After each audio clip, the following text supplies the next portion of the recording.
Good morning, Mr. Anthony. How are you doing this morning? I'm doing all right. How That's about you? good. That's good. That's good. Um, During our last interview, we had touched on the subject about redlining, and I thought it was important that you give your listeners and those watching you a little bit more meat in that history regarding what that did. You know, what was the purposes behind it, and what it did at the time that they implemented the practice, and most importantly, and I know you can do it, how what they did then is still having the same effects now, if not worse. Well, you have to understand when they did the civil rights movement, you had what was called white flight when they integrated everything. From Right, pools. We got less swimming pools than we had in the '60s because white people were like, oh, black people can swim in a pool with us. We closed the whole pool down. You know what I'm right, saying? So you gotta understand, like they're swimming in the whole ocean with animals, and then have it separated at the lakefront from blacks and whites, people that they making kids with. You know what I'm saying? Like this is.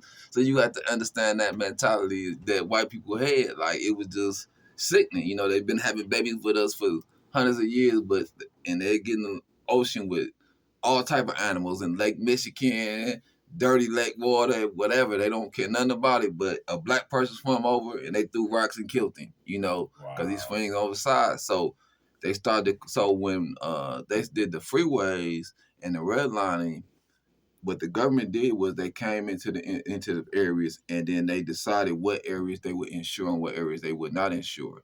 And okay, those areas was color coded, right? They color coded it, right? So right, the areas with the blacks in there, they marked them like yellow or something. So they were not in red. Red, there was red areas. They marked them red. I mean, yeah, they marked them red. Then they had all the other areas with different ethnic groups, and they had based off that ethnic group which percentage or level that they would insure those properties. But for right, white people, they built these suburbs. This is where the suburbs come into.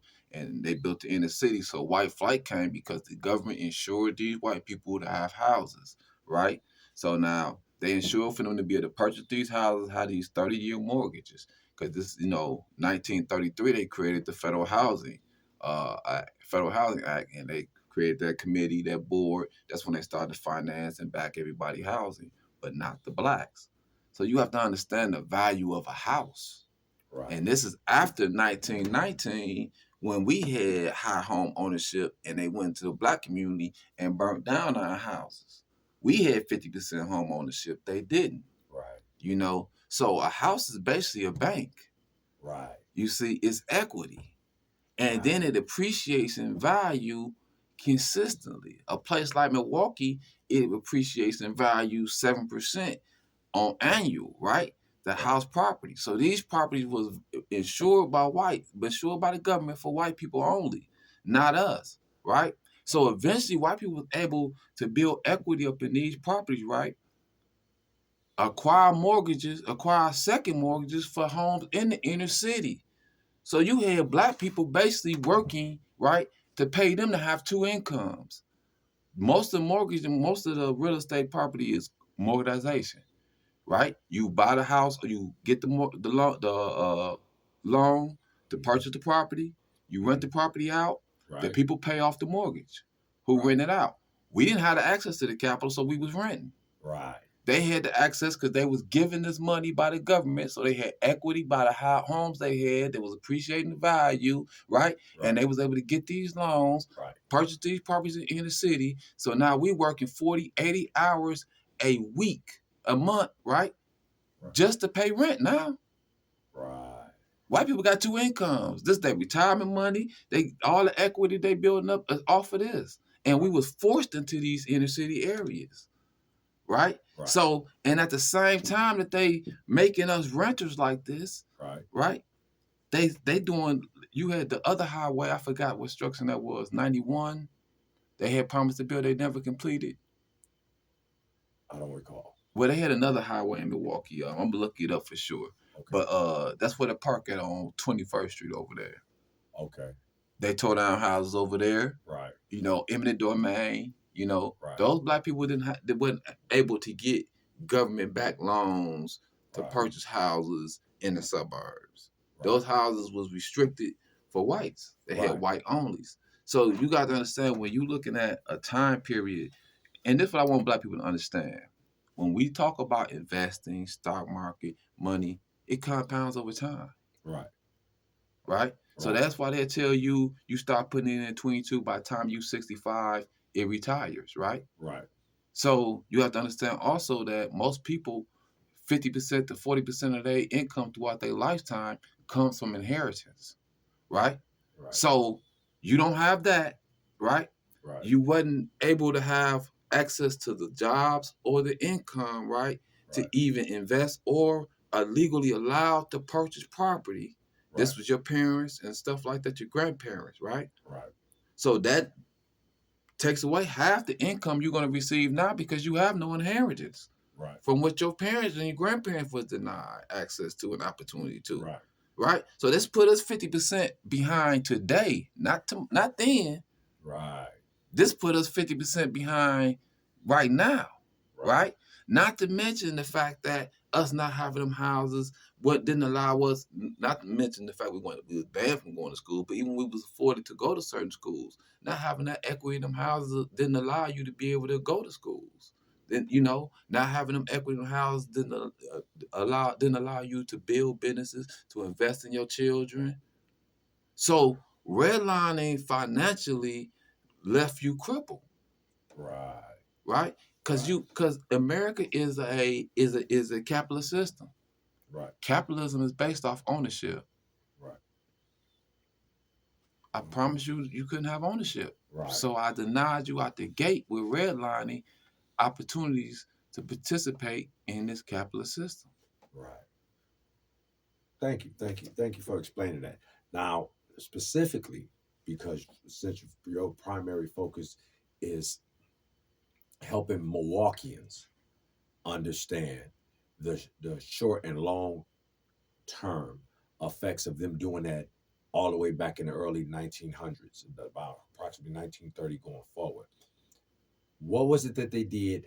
What was the specific tool that they used for redlining in the city of Milwaukee? Well, the freeway was the main aspect how they designed and developed the freeway, right? They developed the freeway like they did most major cities in the Midwest, right? They Mhm. took them right through the inner city, Right. our community where we was at, and the purpose was to divide the community, right? Right. So you divided larger black thriving communities, right? Right. Also, you take the economic cash flow out the community. You start order the eminent domains for a lot of the businesses. If you look, they took I believe it's listed as 1,000. I believe for sure. I believe it's 1,000 black businesses were taken for eminent domain, right? Wow. And money and cash flow is two different things in the capitalist system, right? And you will see governments cater or governors cater to a business person before a wealthy person, right? Right. And for instance, you know, any factory you think of, right? That factory has, if it has 10, 15 jobs, right? 15 jobs, right? Those 10, 15 people are voters too. If that person say, listen, I'm trying to get these taxes or whatever, if he threatened to take those jobs to Illinois, Right. they're gonna get on the phone with him, Right. right? Right. And the difference with cash flow, rather than you having a stack of money, that depletes, right? Right. Cash flow is ongoing. It circulates. Right. It benefits a community, Right. not an individual, Right. right? Right. So this is why they will cash you out, Right. right? Because I'm stopping the business circulations, the opportunities to grow businesses. So they bought the businesses. They bought the businesses, and like I said, it's a portion of a highway that they didn't even build. They just bought the businesses, bought the houses out, demolished them, right? Right. Increased with made it gave us less housing, Right. right? Made housing more unaffordable to you at the time, so they Right. made it a larger part of your working expense because they demolition so many homes, Right. right? And you are already renters, Right. So right? you're struggling to find some place to live, and more than likely, when you did that, you usually had to pay more money and go through a whole bunch of different changes when you was able to actually find some place. If you was able to find some place and acquire the ability to rent the place out, And it made your opportunity to buy a house in your own community that much more expensive. if not almost impossible, Well, because you didn't have the money, because most of your money went to paying these expenses for the place you was renting. right. Okay. So the redlining started a whole ongoing process. Not only that, they redlined you out of the job situations too. Right. See, you gotta understand when you get redline just doesn't restrict it to where you live, right? Right. It's restricted to your travel too. Right. We all know for a fact, and records show, blacks get pulled over more than whites, Right. and in white neighborhoods, that grows larger, Right. right? So Right. when you have the jobs out in these communities, right? Right. Because when you built the suburbs, you built the jobs out there, Right. right? You Right. start building them out here. Really, what factory can you say really was built in Milwaukee really after that time? Even with the holiday factories we talk about in Milwaukee, Briggs and Stratton, all that was built prior to blacks coming up north. Right. They was built prior to 1919. Yeah, you're See, right. you see what You're I'm saying? absolutely So right. you gotta understand that after that, they started to build the suburbs further out. This is why even if you work at a temp service, most times you're paying for bus transportation or some type of ride to To go get out to to the the job, job, right? because And you're out in Sussex and Waukesha and Brookfield and Wauwatosa and South Milwaukee and Oak Creek. Yeah. now understand when you a child, any disruption in school, anything that happens when you catch a ticket, what happens? They suspend your driver's license. Right. Even though you're a child, so you're not driving no vehicle. And you know when you find out about it? When you apply for your license. Wow. And see, they took driver's ed out of high school.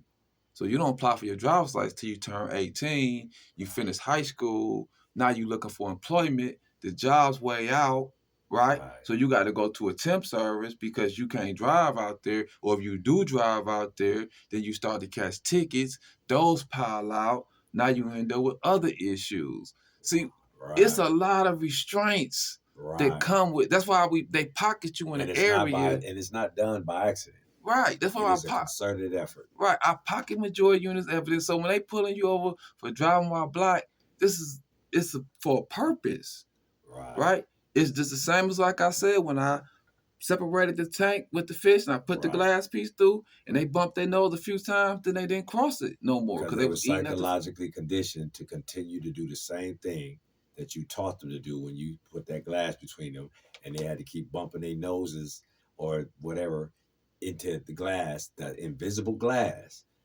But after a while, they realized that something is going to stop me from getting to the other one. Right. And it's the same thing they did with us. That's And they use red line, different tactics of redlining, like you said, eminent domain. They built these highways and demolished all these communities, and it pretty much restricted you from where you can go and how you can get there. Like you were saying, most like with the projects was right, built with a major street dividing it from the houses across the street from it, right? right, And because people move where they're most comfortable at, right? right, That's why you used to see people back in the day in Chicago, like they hardly ever leave the projects. They was comfortable there, right, right? Because as a kid, your mother teach you don't cross that street right there, right? right, So you stick to what you familiar with, right, familiarity. Now they did that in a study before they actually developed that, right? right, The Human Zoo Project, stuff like that. So right, they did a study. You could look that up. It's called a Human Zoo. But they did a study using rats and stuff like that, right, to practice how they would build the projects. So part of the freeway system was to create them divisions, right? From you traveling from one area to the next, right, and then they used the police pulling over the police harassment and the over policing to reinforce those lines. right. Okay, I'm glad you shared that, and I know the readers, the listeners, and the watchers, and the ones who's going to read the comments that come, from listening and watching, I believe they're going to feel a lot better and feel more enlightened about how these things has continued to affect their lives today. Because as you said, this was not only a practice they did then, but since none of it's changed, it's still the same practice. It's just masked because you're most of us is overwhelmed with so many other things to focus on that the very thing that's in front of you, you don't even see anymore. You don't see it for what it is and for what its intended purposes was, which is to continue to keep you marginalized, which is the same thing that they did when they implemented redlining. Okay, we're going to build this through these communities, so we're gonna basically block them off from being able to move. And like you pointed out, and we have these uh, assigned personnel that's going to make sure that they monitor them and ticket them and give them all these extra restrictions that's going to remind them you're going where you're not wanted, you're going where you wasn't given permission to go. So that all of that, would you say that also is what helped lead to a sense of depression and feelings of uh, inescapable feelings of we can't win? Well, I definitely believe, if I just looked at my conditions and I just looked around and I didn't look into how we got in that condition, I would definitely feel like, we can't win. Like Right. what to do about it? Like Right. I think understanding how we got in that condition or understand that it was a plan, strategy. So once you understand what that these are the strategies that was used against me, then you know how to combat it, right? Right. So that's my whole take on it. Right.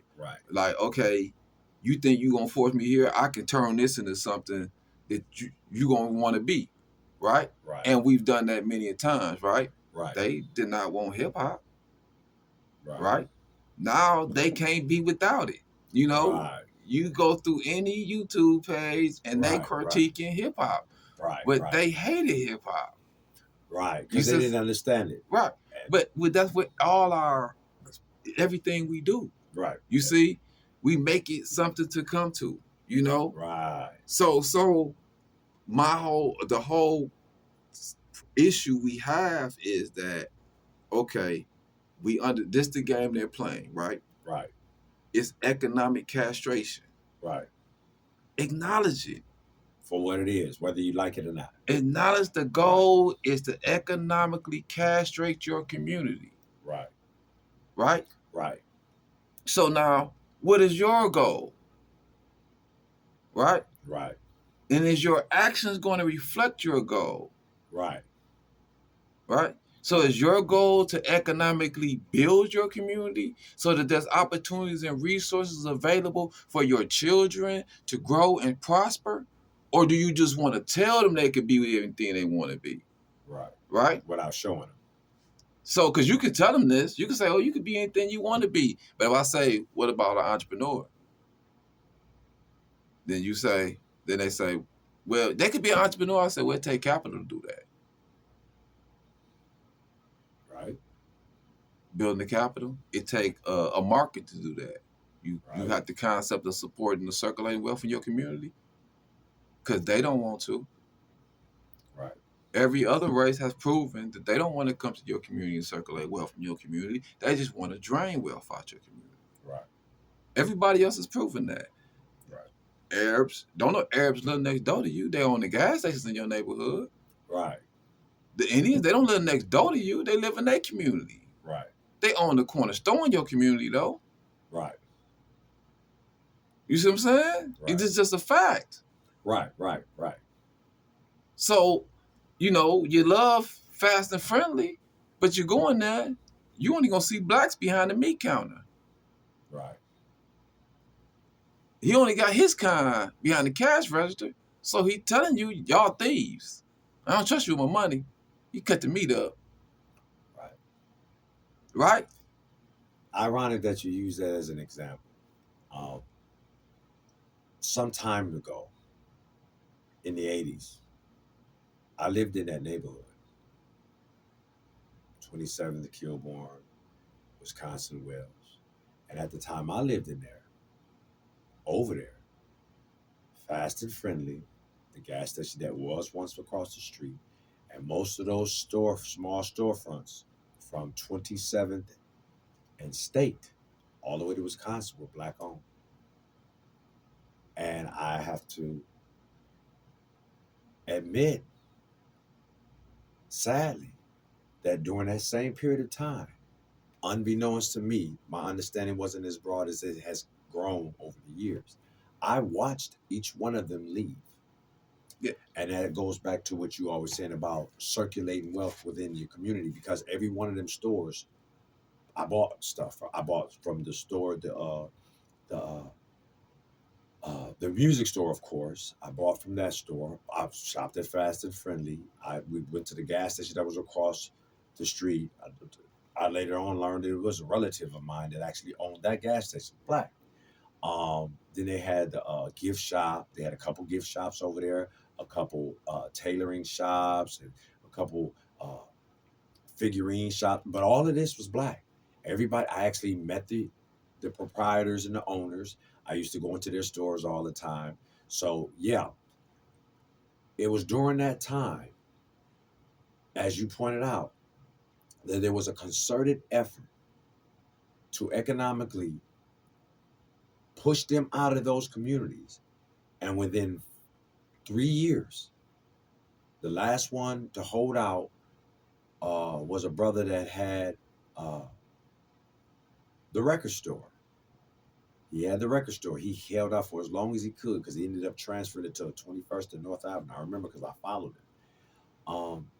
But during that period of time, by slow process, started seeing uh, Pakistanians and whatnot come into these neighborhoods and have these properties. The only store, the only shop over there that wasn't black owned that I recall was a place called Judy's that was on 27th and Mm. Kilbourne on the southeast corner. Um, and I'm not sure what that. It was always a white guy, big white guy, but it was always blacks that worked in there besides the big white guy.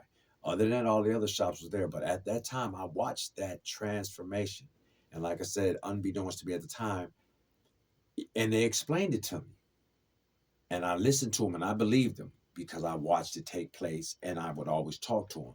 But my full grasp of it wasn't as profound as it was when I got older and started doing just what you said. If we need to start learning about the things that still affect us now, that was done and implemented and put down decades ago, Well, hundreds of years ago. we miseducated about economics, and we are looking at it from the viewpoint of Europeans too, right? Right, Uh, First, black people have to look at business as a social endeavor as well as an individual endeavor, right, right? And the reason why they're able to come to you with a big stack of money is because you only looking at it as an individual endeavor, right, right? right, And see, the social endeavor is understanding the ability to create opportunities and provide services for your community, right? right, Uh, for others in your community. So that's the social aspect, you know. right, So that's why cash flow is more significant than a lump sum, right? right, And that's something that we have to begin to value the concept of being producers. Um, you know, more so than what makes the most money is what do you produce, you know, right, what do I provide, you know, what right, type of services, what is it contributing, because there's many ways for of a business providing you with wealth, not just cash, you know. right, um and I think that's the first aspect of it, you know. And white people have done that, you know. They looked at business as social, right? So they placed a certain value where we're going to give other white people loans, right? Because I understand the benefit and significance of him thinking like that for me, right? right, So, and that's the point that black people have to understand, you know, that that the empowerment of somebody else to look like you empowers you, right, you know. And Arabs understand that. The Indians, from India, they understand that. Right. uh, and they pull their resources together, Right. right? So as black people, my thing is I already know that white people going to charge me higher interest than they charge black people, right? They're going to charge me at the black parent higher than they charge white people, right? So I'm looking at my people like we can pull our resources together and do it ourselves, but we just have to learn to trust each other, and that's difficult when you come from what happened with the whole redlining process. Right. Because I can have two lions roam the Sahara together, right? Right. And they'll fight together, whatever, Right. right? But if you capture them, put them in that cage, and you starve them, it's a different story. They're gonna Right. fight it out. They're gonna fight to death over this meat. But when they're Right. in the Sahara, we brothers, we riding together. We gonna go hunt, Right. right? So when you economically castrate a certain community, and then you force them in to stay in that certain area, and they have to eat off each other, there's a lot of distrust is built up, Right.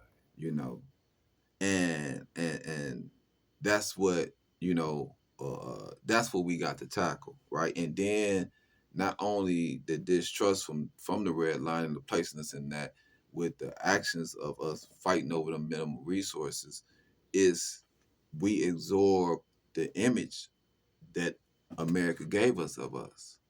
Right. So they gave us that image that every time you see us, we at each other's throat. Right. You know, wasn't nobody Bloods and Crips nowhere else until Colors. Colors, the movie Colors spread it, Bloods and Right. Crips. Right. Oh yeah, I'm very much aware of that. You see what I'm Because saying? other than that, didn't nobody know about No, it them them moving. unless you had somebody that lived out there, or you went and visited out there. Those of us in the Midwest, we didn't know about that. We knew They about GDs and Vice Lords. but they moved up here and people knew who they was. I met them Right. before then, Right. but Same it here. wasn't. They was doing their hustle, spreading what they was. What was already there was already there, Right. right? The mass spreading of that concept of Came Bloods and from that Crips movie. came from the movies, Mm-hmm. right? Right. Came from them girl. Then you start to see where you know them the Crip ride walk at. You start seeing it on TV. You Right. start seeing it at award shows, right? Right. So the media glorified, Right. right, gangster image, right? Right. The media glorified we don't love them hoes, because you got to understand at one point throughout anything, I don't care if it was slavery, blacks was getting married, building families, Right. right? So we have to tackle, while we was pent in that area, forced against each other's, we was given a negative image of ourselves, Right. right? That we took on, right? Right. Because if you was economically castrated, right, you determine your manhood by how many women I can sleep with, how well I can fight, because I'm Right. not a provider. Right. Because you mentioned that before in a previous podcast. You mentioned that.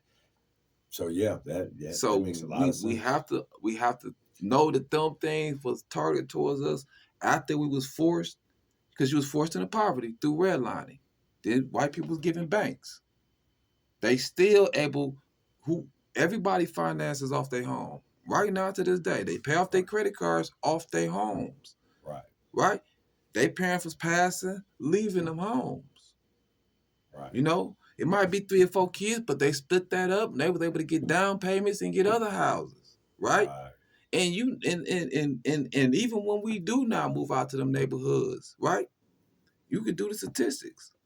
You still underappraised in value of your house. Right. Right? So so because white people like, we still redlining you because we'll pay less of it from it because it's coming from you. Right. We gonna pay you less, Right. because black people lived in it. So so no matter what, understand that money compounds over time, Right. right? So these people houses grew by 7% annually since 1930. That's a lot. Since That's 19 almost 100 years. since 1930, right? Right. And you have a lower home owner rate now since the 60s. Right. You see what I'm saying? You still deny loans at a higher rate than whites with the same income. And that's the system of it's been given different terms: the white supremacy system, uh, uh, the the that's the most popular term. Institutional racism, white supremacy system. I mean, they're all basically somewhat interchangeable. But the thing is, like you're explaining, it's important to want to learn the circumstances, the things that went into making us or creating the situation that we find ourselves in today. It's no different than preparing a lasagna. If you want it to be a good lasagna, you got to have all the right ingredients. And if you've never made a lasagna before, but you know you're aware of the ingredients, you might not know them, but you're aware of them. You might have read them somewhere, got them offline, they might have been passed down, but it's going to take practice. It's going to take practice working with them ingredients, learning the importance of the ingredients, how much to use and when to use it and how to use it to get that lasagna to be the best tasting lasagna anybody's ever eaten. So basically what you're saying is now more than ever, we need to get back to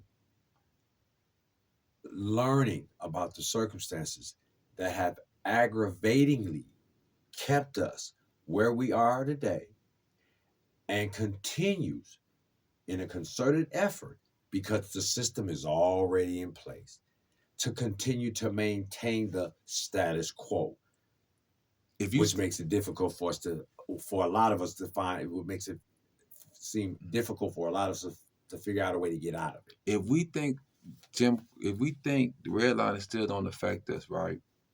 When did we start moving out of those communities? We didn't start moving out of those communities till they started to gentrify our communities. Think about it. The 2000s. We did not start moving out of those same communities that we talking about where they built them freeways at until after they started gentrifying our communities, start accepting rent assistance, Section 8 housing in those various areas. And allowing other people to take over. Because one of the neighborhoods that I lived in, I visited some years ago, and it was all black, a ghetto neighborhood, as they say. But when I visited approximately, I say, last time I was over there was approximately 8 years ago. And I remember everybody in all the houses in, let's say, the area was from 27th and Walnut to 27th and Valete. From 27th to about 33rd, maybe 35th, but definitely from 27th, from Walnut to Valete to 33rd, same distance, that square area. When I visited it approximately 8 years ago, when I lived over there, it was all black, completely, totally black. No, no, no whites. But there was a white lady that did live over there. She didn't stay long after a year after we had moved over there in the mid 80s. But she was there only another year. But other than that, it was all blacks, not even mixed blacks, just black folks. And that whole area, you know. And I'm concentrating right now with my commentary and example is between 27th and Valete to 33rd and Valete, all the way across to Walnut from 27th to 33rd. I visited it 8 years ago. Back then, it was 100% black people. 8 years ago, it's like 80% Hmong people. Because the houses that my associates and friends and whatever, the people I hung out with, I went to those houses. Just, look people up. Some of them I didn't even have to walk up and knock on the door because they sitting right on the porch. They're Hmong. And because they understand the power of numbers, so they move in their own communities. And I'm gonna tell you something about the Hmongs, right? This is where I get the concept of growing tilapia in a 275-gallon toast, delivering line detergent to the Hmongs. A lot of them breed uh, tilapia fish in their basement and they service their community with that. Right. A lot of them do that, and I was like, whoa, and a lot of them do gardening. If you go to I've any, seen it. if you go to You're right. I've any seen it of over there them in that same neighborhood. gardening fields, they do that, and they sell food and transfer food back and forth to each other. Right. Now, I'm glad you made that point because me and you've gone back and forth about this. And it's telling because more often than not, we always going to find ourselves visiting that. And it was one of the things that I challenged you on.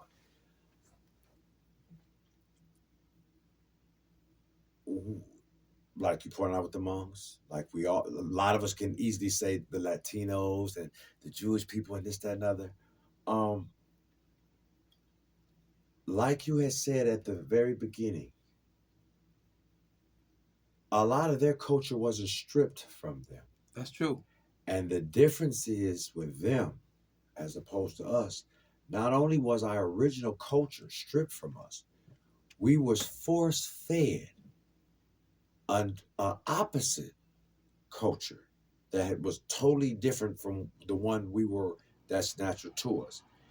And again, like you had pointed out, since we had was forced to adopt this new culture, which was not good for us at all, but we managed to make, we managed to make things happen and made the necessary adjustments, you know, and then they burned down the communities and whatnot because you have had made comments about that, not just on this podcast, but on other videos and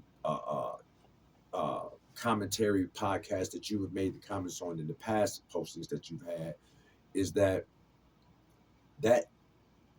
that was another tool in the arsenal to use to keep us divided amongst ourselves and keep us on edge all the time. Like the example you used with the Oscar fish, that invisible veil. Whereas with us, it wasn't invisible. Now a lot of stuff is, but back then, for the most part, not that it didn't happen to other cultures, because a lot of people don't like that. They're like, well, you black guys, you're always saying this and you're always saying that. This happened to our culture too, and this, that. We're not saying that it didn't. However, most of you came over here with your culture intact. Yeah. Most of you came over here and they didn't treat you like you was less than a human being. Most of them came after Jim Crow. Yeah. After 1965. Right. A lot of them even came before then. But here's my thing. Here's my point. Regardless of when they showed up upon these shores, most of them, and anyone can find whatever statistics they need or actual first person account experiences, because it was documented, they came with their cultures intact. Right. We wasn't even allowed collectively to maintain our culture. We were punished and killed and slaughtered and beaten and all of this to strip us of our natural culture, to adopt a culture that was counter of our natural selves. And because we were force fed this and we had to adjust accordingly, like the example you gave with the Oscar fish, soon as they seen progress, black progress, no, this gotta go. Right. It is. That's how they're gonna come. And redlining was a tool, right, and so forth and such. But again, the most powerful tool is disrupting black unity. Exactly. That's the most powerful tool. The reason I brought that up is because you continue to talk about things that we could do within our community. And one of the contentious points with me and you going back and forth, which is good, is that for me, my perspective has always been, which is why I always want to interview you so people can understand the compare and contrasting, is that the damage done is psychological. It is. It's physical. But man, but it's easy to say that if you don't know the extent. Each individual is different. Just because you were able to do something don't mean the other person is able to do it. Yours is not controlling, neither is theirs. However, across the whole spectrum of our existence, as opposed to the other cultures,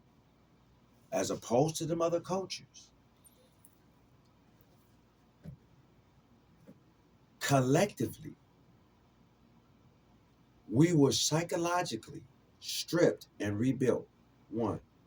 Two, like you pointed out with the redlining and economic castrations and the miseducation in their educational systems and so forth and such. All of these things that they carefully, these tools that they carefully crafted and implemented and primarily focused on burdening us with learning them in order to be considered acceptable, even though that was a lie.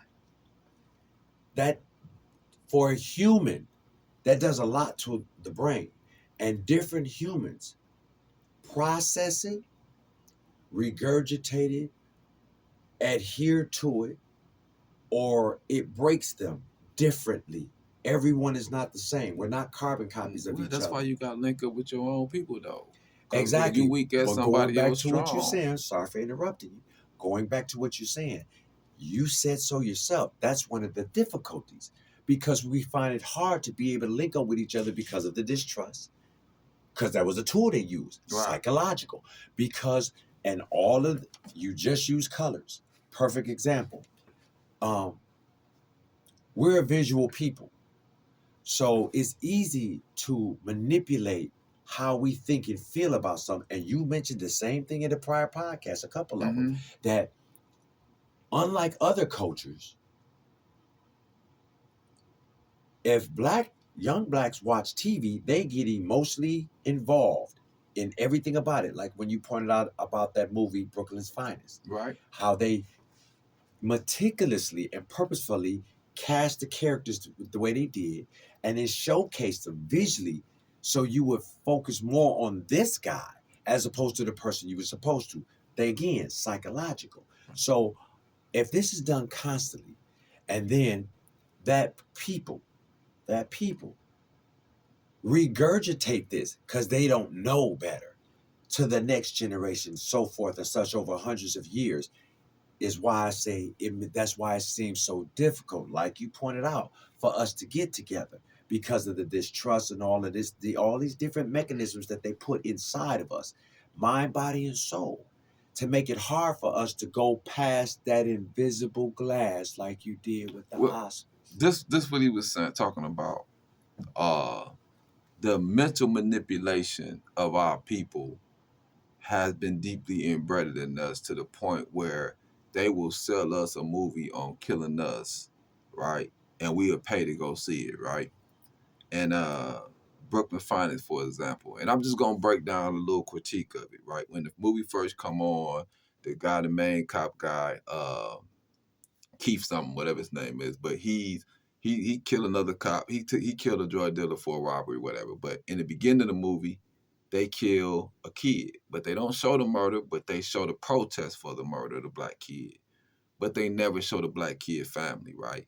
Now, when you writing scripts, the purpose of them not showing a person's families because they don't want to have you emotionally tied to who the black kid is, right? They don't want you to describe who his personality is, who he really is. They don't want you to see his mother tears. They don't want to humanize him, right?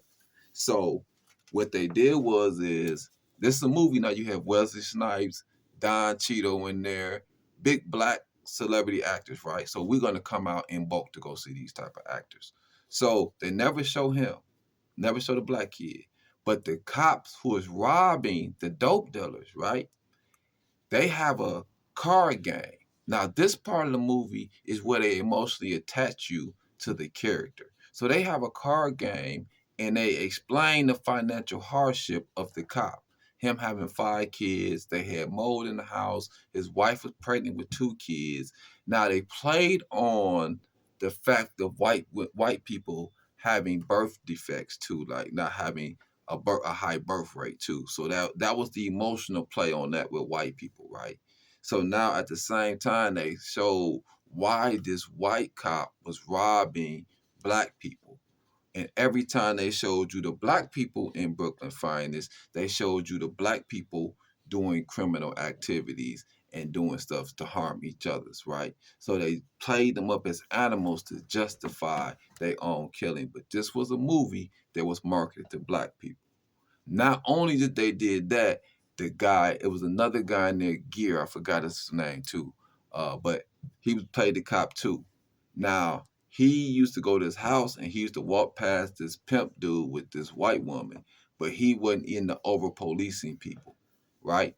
So when one day he go to work and he see the white girl missing on a bulletin, so the next day he had to go run into the black man house and capture the kidnapped white women, right? So the purpose of his character was to show the significance why you have to over police black people. This was all done in Brooklyn Finest, but this was a movie that was packaged to black people, but it was meant to degrade and belittle the lives of black people at the same time, right? That's how films are wrote. Films are wrote to make you emotionally attached to certain people and to justify their actions. This how come sometimes you can watch a movie and a guy can do wrong and you can cheer for him the whole time, right? Cause or example, John Q. Remember John Q? Now this guy held everybody hostage, but you was able to make him the good guy because you was able to mostly attach him to the fact of the health insurance program, them not taking care of his kids, right? So that's the same way, them same methods applied to make you emotionally tied to John Q getting what he wanted from the holding people hostage and getting his child worked out. That same method applied to Brooklyn Finest. They justified the police robbing blacks because there was nothing but animals and savages. But this was a movie they sold to us, right? So yes, this is deeply embedded in us, and black people are are not. We asked about the canceling. They canceled Kanye West for speaking bad against the Jews, but they did not cancel Kanye West for what he said about black people, right? Because we don't hold you to that, right? Nobody else supposed to cancel you for speaking bad about black people but black people. When you get on the music and you rap about constantly killing black people, you rap selling black people, teaching black kids to take Molly and all that, black people supposed to cancel you. Nobody else. You're devaluing black people. Be clear, when you devalue the life of any black man, you devalue the life of all black men. So when you think it's easy just to blow somebody noodles out and kill somebody and you rap about that 100 times on your music, we supposed to cancel you. Nobody else supposed to cancel you. We supposed to tell advertisers we're not supporting that. He said it's okay to kill my son. We supposed to stand up for that. So yes, we have a mental issue that's deeply embedded in us. We have a loss of culture. We so far out of our culture. Understand, Memorial Day was created by us. Blacks used to go to where the Civil War people died at, fighting the Civil War, and we used to memorialize the dead each year, right? We've always respected the dead. So when you see this rap, when you see black people spitting on graves and all that, and we've been burying people for hundreds of millions of years, that's white supremacy has taken black people far from their culture. We've always respected the dead.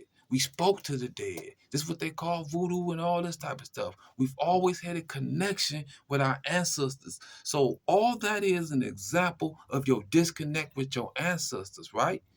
That's all I'm telling my people. So what I'm saying is that yes, it's about connecting with who we is as a people. Our culture is in us and it's going to come out of us, but we absorbing somebody else's culture.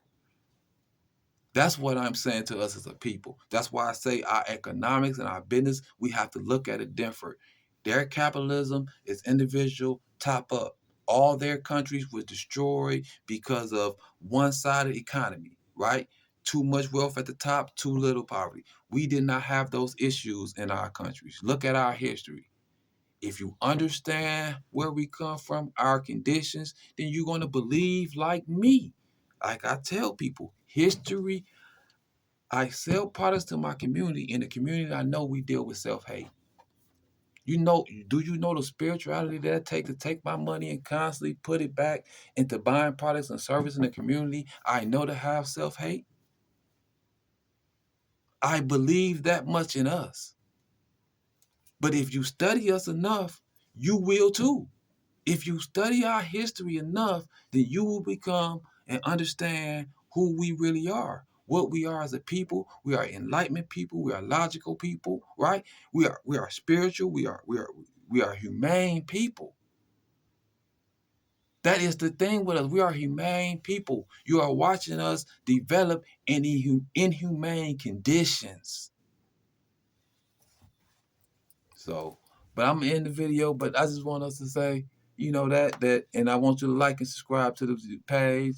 I plan to do a lot more videos, at least 3 videos a week, 2 videos a week at least. Yep. Well, I want to thank you, Mr. Amfrey, again for sharing your thoughts, your commentary, your insight. As I said at the beginning, you have a powerful message.